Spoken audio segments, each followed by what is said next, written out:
Assalamualaikum class, hope you all are fine. बच्चे हम अपने कुछ प्रीवियस लास्ट 2 लेक्चर से हमने सिमल्टेनियस इक्वेशन मॉडल्स का टॉपिक स्टार्ट किया हुआ है। जो हमने पढ़ा था कि जो हमारी इजम्पशन जब हम वायलेट करते हैं कि regressors are independent of error terms, जब वो वायलेट होती है तो हमारे पास जो कुछ प्रॉब्लम आता है वो सिमल्टेनियस इक्वेशन मॉडल्स जो होते हैं उसमें ये प्रॉब्लम एग्जिस्ट कर रहा होता है। अब हमने एक और चीज़ तो देखनी है, क्योंकि आपने देखा है कि ये एक ऐसा सिस्टम है जिसमें एक से ज़्यादा इक्वेशंस जो हैं वो एग्जिस्ट करती हैं। तो आपको पता है, अगर मैथमेटिक्स के आप सारे अगर बैकग्राउंड है आप स्टूडेंट्स का, तो आपको पता होगा कि अगर जितने अननोन पैरामीटर्स हों उतनी अगर इक्वेशंस एग्जिस्ट करती हों तो सोल्यूशन जो है वो यूनिक सोल्यूशन जो है वो एग्जिस्ट करता है। और अगर सोल्यूशन नंबर ऑफ इक्वेशंस उतनी ना हों तो आप समटाइम आपकी इक्वेशंस अनआइडेंटिफाइड रह जाती हैं, या समटाइम अगर इक्वेशंस ज़्यादा हों तो फिर ओवर आइडेंटिफाइड भी हो सकती हैं।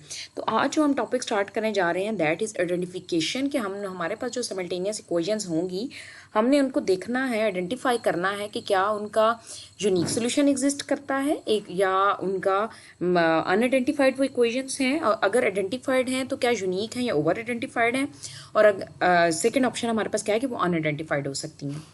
तो identification it means to find whether they are exist unique more than one और no numerical estimate of structural parameters. हमारे पास आइडेंटिफाइड के दो ऑप्शन है, एक ये कि एग्जैक्टली आइडेंटिफाइड हो और सेकंड इज ओवर आइडेंटिफाइड। एक तो ऑप्शन हो गया ना कि अनआइडेंटिफाइड है, और सेकंड कि अगर आइडेंटिफाइड है तो उसमें भी एग्जैक्टली आइडेंटिफाइड भी हो सकता है और ओवर आइडेंटिफाइड भी हो सकता है। सॉरी बच्चे। अच्छा जी, अब आइडेंटिफाइड क्या है? When estimate of parameter exist then these equations are called identified. कि अगर तो आप पैरामीटर्स के एस्टिमेट्स फाइंड कर सकते हैं तो हम ऐसी इक्वेशन को क्या कहेंगे कि ये आइडेंटिफाइड इक्वेशन है। And if there exist unique और जस्ट वन एस्टिमेट और one solution of parameter then it is called exactly identified. और अगर सोल्यूशन तो एग्जिस्ट करता ही करता है और ऐसा सोल्यूशन है कि एक पैरामीटर के लिए एक यूनिक जो है वो एस्टीमेट आता है, सोल्यूशन आता है, तो उसको हम क्या कहेंगे? वो एग्जैक्टली आइडेंटिफाइड है। And if there exist more than one solution then it is called over identified. और हमारे पास दूसरा ऑप्शन क्या है कि unidentified when estimate of parameter not exist then these equations are called unidentified.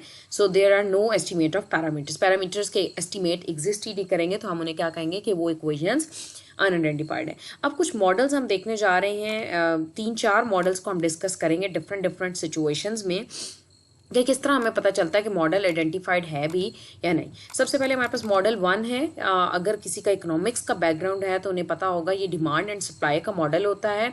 Demand and supply में Q जो है वो क्वांटिटी मींस क्यू क्वांटिटी को शो कर रहा है कि क्वांटिटी की डिमांड कितनी है और क्वांटिटी की सप्लाई कितनी है। पी जो है आपका प्राइसेस है। और इसमें आपके ये जो डिमांड एंड सप्लाई, अच्छा हमने एक्सोजेनस एंडोजेनस वेरिएबल्स के बारे में पढ़ा था। आहिस्ता आहिस्ता आप देखते जाएंगे, हम मॉडल्स देखते जाएंगे तो आपको आइडिया होता जाएगा कि एंडोजेनस और एक्सोजेनस वेरिएबल्स का पता कैसे चलेगा। कल भी हमने कुछ पिछले लेक्चर्स में भी चीज़ें देखी थी और आज के लेक्चर में भी, कि ये चीज़ आप याद रखिएगा, जब भी डिमांड और सप्लाई का फंक्शन होगा क्यू और पी दोनों ही आपके एंडोजेनस वेरिएबल्स होंगे। अब दोनों आपका ये क्वेश्चन हो सकता है कि मैडम आपने कहा था कि लेफ्ट साइड पे हो तो डिपेंडेंट अगर वेरिएबल हो तो वो ही एंडोजेनस है और जिसकी आउटसाइड इन्फॉर्मेशन मिले वो एक्सोजेनस है। तो आपको ये एक बात बता दूं कि आपका जो ये पी प्राइस को शो कर रहा है, क्यू क्वांटिटी को शो कर रहा है। प्राइस जो है वो ये क्वांटिटी ऑफ डिमांड, जितनी क्वांटिटी की डिमांड है और क्वांटिटी की सप्लाई है, तो आपकी जो प्राइस है वो डिमांड एंड सप्लाई पे डिपेंड करती है। इसलिए प्राइस और क्वांटिटी दोनों ही एक दूसरे के ऊपर, उसकी जो डिमांड सप्लाई और जो प्राइस है, आपको इकोनॉमिक्स के रूल्स भी पता होंगे कि डिमांड सप्लाई के बढ़ने और कम होने से आपकी प्राइसेस भी ऊपर नीचे जाती हैं, इसलिए दोनों डिपेंडेंट वेरिएबल्स हैं। दैट्स वाई जब भी आप ये डिमांड सप्लाई का मॉडल लेंगे, फंक्शन लेंगे, तो आप क्या कर रहे होंगे? क्यू एंड पी दोनों ही हमारे एंडोजेनस वेरिएबल्स होंगे। ठीक हो गया। और इसमें रिड्यूस फॉर्म इक्वेशन कल आपको सिखाया, रिड्यूस फॉर्म इक्वेशन कैसे निकालते हैं कि एक की वैल्यू को दूसरे में पुट कर देते हैं। जब भी डिमांड और सप्लाई वाला फंक्शन हम रीड करेंगे तो उसकी एंडोजेनस आपने जो रिड्यूस फॉर्म इक्वेशंस निकालनी है उसका तरीका क्या होगा कि अप्लाइंग द इक्विलिब्रियम कंडीशन। एक इकोनॉमिक्स की ये सारी टर्म्स है, अगर किसी का इकोनॉमिक्स का बैकग्राउंड है तो उन्हें ये पता होगा कि डिमांड एंड सप्लाई को आइडियली ये सपोज किया जाता है कि जितनी डिमांड है उतनी सप्लाई हो रही है। तो इक्विलिब्रियम कंडीशन लाने के लिए हम देख रहे हैं कि ये दोनों जो हैं वो इक्विलिब्रियम कंडीशन में है। जब ये इक्विलिब्रियम कंडीशन में है तो फिर हम इनकी रिड्यूस फॉर्म इक्वेशन इस इक्वेट करके इसको फाइंड कर लेंगे। ठीक हो गया, जब भी डिमांड एंड सप्लाई को हम पढ़े होंगे। ठीक है, तो हमने ये क्या किया, alpha naught plus alpha one p t plus u one t equals to beta naught plus beta one p t plus u two t. अब हमने क्या किया जी, इसमें जो पी टी की टर्म्स थी उसको इस साइड पे करके हमने, तो कॉमन आ जाएगा alpha one minus beta one p t equals to beta naught minus alpha naught plus u t minus u one t. ठीक है, इसकी हमने क्या की है, कुछ जस्ट सिंप्लीफिकेशंस की हैं कि पी टी को एक साइड पे करके और उसके बाद जो इसके साथ ऑप्शन था उसके साथ पूरी इक्वेशन को हमने डिवाइड कर दिया। तो आपको पता है इसको हम पाई नॉट कह देंगे, पीटी के जो पाई नॉट और प्लस ये हमारी एरर टर्म बन गई। तो ये हमारी एक रिड्यूस फॉर्म इक्वेशन हो गई है पी वेरिएबल के लिए, एंडोजेनस वेरिएबल के लिए। और क्यू के लिए अगर आपने फाइंड करनी है तो किसी भी इक्वेशन में आप पी टी की वैल्यू को पुट कर दें, या फर्स्ट में पुट कर दें या सेकंड में पुट कर दें, आप दोनों में से किसी में भी कर सकते हैं। फ्रॉम इक्वेशन वन हमने क्यू टी की वैल्यू उसमें ये पुट की, तो हमारे पास इसकी रिड्यूस फॉर्म इक्वेशन ये आ गई। अब देखें कि हमारे पास कितने अननोन पैरामीटर्स हैं। अननोन पैरामीटर्स अगर आप देखें तो हमारे पास इक्वेशंस में अगर देखें alpha naught, alpha one, beta naught, beta one, हमारे पास 4 अननोन पैरामीटर्स हैं। तो आइडियल सिचुएशन क्या थी कि हमारे पास 4 रिलेशंस या 4 रिड्यूस फॉर्म रिलेशंस बनते हैं। मींस कि हमारे पास इक्वेशंस 2 बनी हैं और ये जो पाई नॉट पाई वन है ये आपके पास रिड्यूस फॉर्म रिलेशंस हैं। हमारे पास रिलेशंस कम हैं और अननोन पैरामीटर्स ज़्यादा हैं। आप अगर ये देखें, हम लिखा हुआ क्या है कि now there are 4 structural parameters alpha naught, alpha one, beta naught, beta one, and there are 2 reduce form coefficients या रिलेशंस। लेकिन हमारे पास कोफिशिएंट या रिलेशन सिर्फ 2 आए हैं, that is one is pi naught और second one is pi one. To estimate them as number of parameters greater than number of relation, therefore model is unidentified। ये simple सा हमने एक सिचुएशन देखी है कि जिसमें 4 अननोन पैरामीटर्स हैं, स्ट्रक्चरल पैरामीटर्स हैं, जबकि हमने जो रिड्यूस फॉर्म रिलेशंस बनाए हैं पाई नॉट और पाई वन जो हैं वो हमारे पास जस्ट 2 रिलेशंस बने हैं। इसलिए हम कह रहे हैं कि ये मॉडल जो है वो कम्प्लीटली अनआइडेंटिफाइड है। ठीक हो गया, हम अपना सेकेंड मॉडल अब देखते हैं। ये पाई नॉट पाई वन को आपने बस डिफाइन किया है, number of unknowns are greater than number of equations या नंबर ऑफ रिलेशंस। जो रिड्यूस फॉर्म वाले रिलेशन है therefore we can not estimate the model is unidentified. Second model है हमारे पास, आप देख लें ये भी डिमांड एंड सप्लाई का ही मॉडल है। हम सारे मॉडल डिमांड एंड सप्लाई ही की एग्जांपल के साथ डिस्कस कर रहे हैं। इसमें अब एक एक्सोजेनस वेरिएबल जो है वो ऐड हो गया, दैट इज इनकम। ठीक हो गया, आई टी एक इनकम जो एक्सोजेनस वेरिएबल इसमें ऐड हुआ है।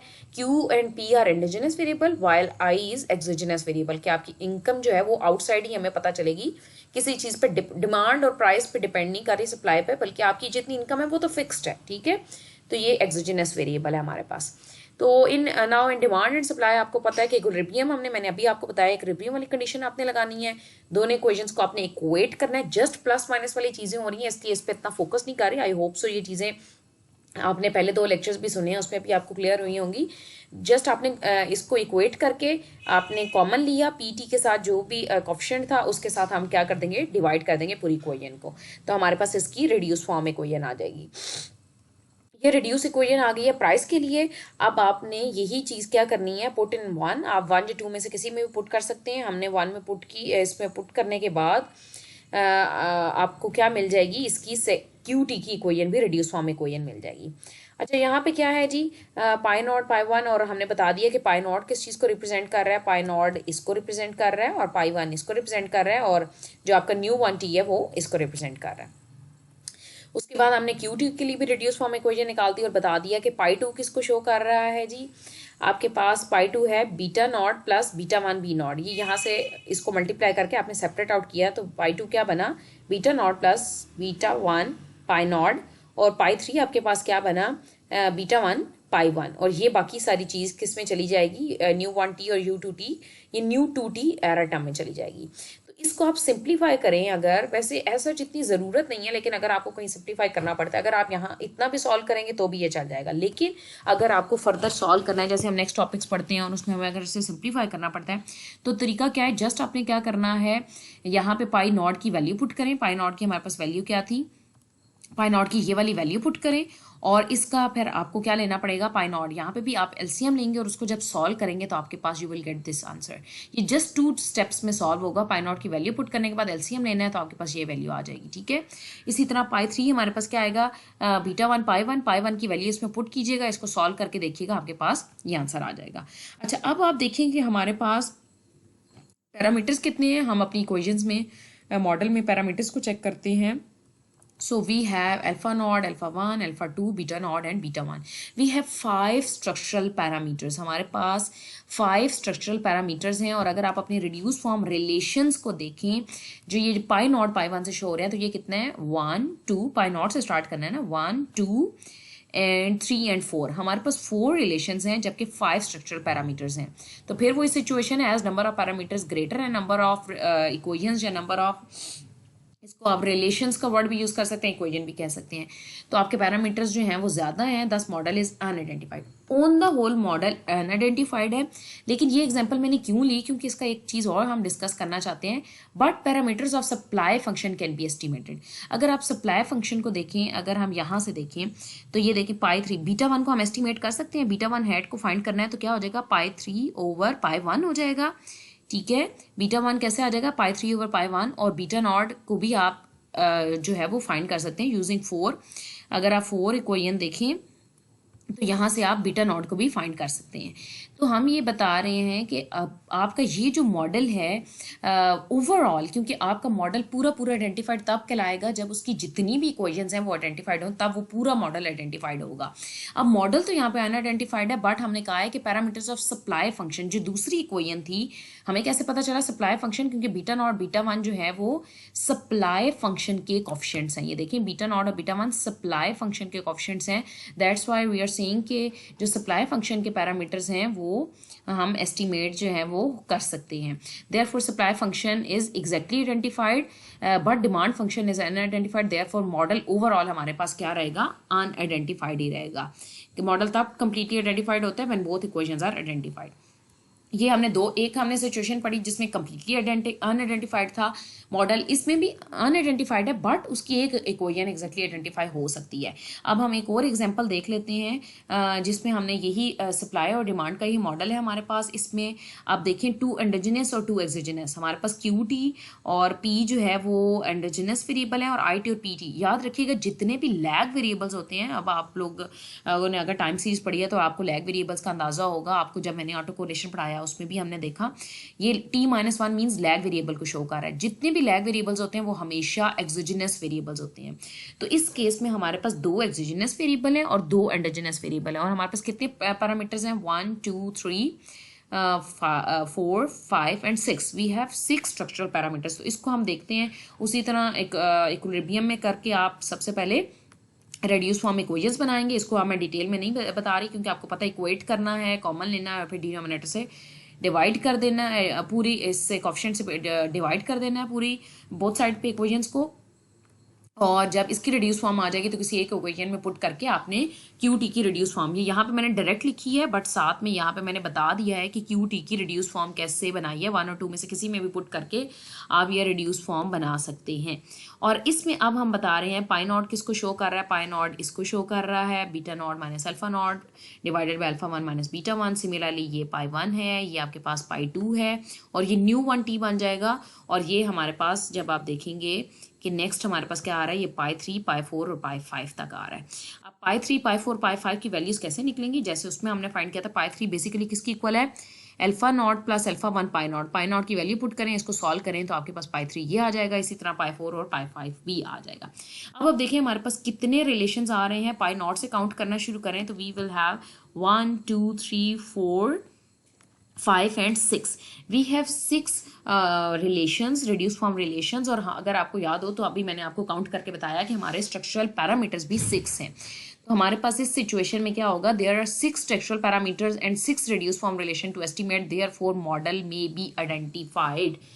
मॉडल को हमने मे बी आइडेंटिफाइड का वर्ड लिखा है, क्यों लिखा है, ये नेक्स्ट टॉपिक को रिलेट करने के लिए कि मॉडल आइडेंटिफाइड तो है लेकिन मे बी आइडेंटिफाइड हमें नहीं पता एग्जैक्टली आइडेंटिफाइड है या ओवर आइडेंटिफाइड है। उस पर्पस के लिए हम आगे भी इनकी जब वैल्यूज निकालेंगे तब हमें पता चल सकता है। ठीक हो गया। अब एक और मॉडल की हम एग्जांपल ले रहे हैं जी एग्जांपल है हमारे पास मॉडल 4 है हमारे पास, जिसमें अब एक और हमारे पास वेरिएबल जो है वो इंट्रोड्यूस हो गया है और हमने क्या किया है, इक्विलिब्रियम कंडीशन लगाई है और इसकी रिड्यूस फॉर्म इक्वेशंस बनाई हैं। और इसमें अगर आप देखें तो हमारे पास कितने अननोन पैरामीटर्स हैं, 1 2 3 4 और 5 6 7, वी हैव 7 पैरामीटर्स। और हमने रेड्यूस फॉर्म इक्वेशंस जो है वो हमेशा एंडोजिनस वेरिएबल्स की बनती हैं। तो एंडोजिनस वेरिएबल हमारे पास दो ही हैं, क्यू और पी, ठीक है। बाकी एक्सोजिनस वेरिएबल्स हैं और एंडोजिनस वेरिएबल सिर्फ दो हैं, क्यू और पी, इसलिए सिर्फ दो ही हम रेड्यूस फॉर्म इक्वेशंस बनाएंगे। पहले पी टी की निकाल के उसके बाद उसको 1 में पुट करके तो हमने क्या किया, क्यू टी की जो रिड्यूस फॉर्म इक्वेशन है वो भी फाइंड कर लिया। उसके बाद हमने क्या किया है कि डिफाइन कर दिया कि पाई नॉट किसकी इक्वल है, पाई 1 किसकी इक्वल है, पाई 2 एंड पाई 3, और इसी तरह पाई 4 पाई 5 पाई 6 को आप सॉल्व करके फाइंड कर सकते हैं। यहाँ पे मैंने ये पाई 4 पाई 5 को सॉल्व करके भी ही बताया, जैसे मैं आपको बता रही थी कि जस्ट सिंपल एक एक स्टेप आपने ऐड करते जाना है, इसमें वैल्यू पुट करके एलसीएम लेके कुछ कैंसिलेशंस होंगी तो आपके पास पाई 4 पाई 5 पाई 6 की वैल्यू भी आ जाएंगी। And there are 7 structural parameters, हमारे पास 7 स्ट्रक्चर पैरामीटर हैं और 8 रिलेशंस हैं। आप देखें पाई 7 तक जा रहा है, पाई नॉट से स्टार्ट होके, it means we have 8 relations, 8 reduce form coefficients हैं हमारे पास to estimate them. Therefore unique estimate of all parameters are not possible. अब ये हमारे पास ओवर आइडेंटिफाइड किस्म की सिचुएशन आ गई है जिसमें नंबर ऑफ इक्वेशन ज़्यादा हैं नंबर ऑफ पैरामीटर से। लेट्स सी जैसे अगर आप बीटा 1 हैट को देखें तो हम क्या ये देखें, यहाँ से बीटा 1 हैट को देखें तो पाई 5 ओवर पाई 1 भी, और इधर बीटा 1 हैट को देखें पाई 6 ओवर पाई 2 भी। आप दो तरीके से इसको फाइंड कर सकते हैं, ठीक हो गया, पाई 5 ओवर पाई 1 भी और पाई 6 ओवर पाई 2 भी। तो हम क्या कह रहे हैं, so here exist more than one estimate of beta 1 the supply function is, तो हमारे पास ये फंक्शन क्या है, ओवर आइडेंटिफाइड है, ठीक हो गया। तो ये हमने 4 मॉडल्स को देखा कि हम कैसे फाइंड कर सकते हैं कि मॉडल आइडेंटिफाइड है या नहीं। आई होप सो ये चीज़ें आपको क्लियर होंगी। हमने डिमांड एंड सप्लाई के फंक्शन को रखते हुए उसकी 4 डिफरेंट किस्म के मॉडल्स को देखा और हमने अपने इस टॉपिक को कवर करने की कोशिश की है, जिसमें हम बता रहे हैं कि किसी भी मॉडल को आप आइडेंटिफाई कैसे करते हैं, अनआइडेंटिफाई का कैसे पता चलेगा, और अगर आइडेंटिफाई है तो वो ओवर है या एग्जैक्टली है उसका कैसे पता चलेगा। इंशाल्लाह अभी हम नेक्स्ट लेक्चर में जो हमारा आगे हम पढ़ेंगे उसमें हम आइडेंटिफिकेशन के कुछ रूल्स भी देखेंगे कि क्या और भी हम रूल्स हो सकते हैं जिसके थ्रू हमें फ़ौरन पता चल जाए कि क्या आपका मॉडल आइडेंटिफाइड है या अनआइडेंटिफाइड है without finding the reduce form equations. That is enough for today. Okay बेटा, अल्लाह हाफिज़।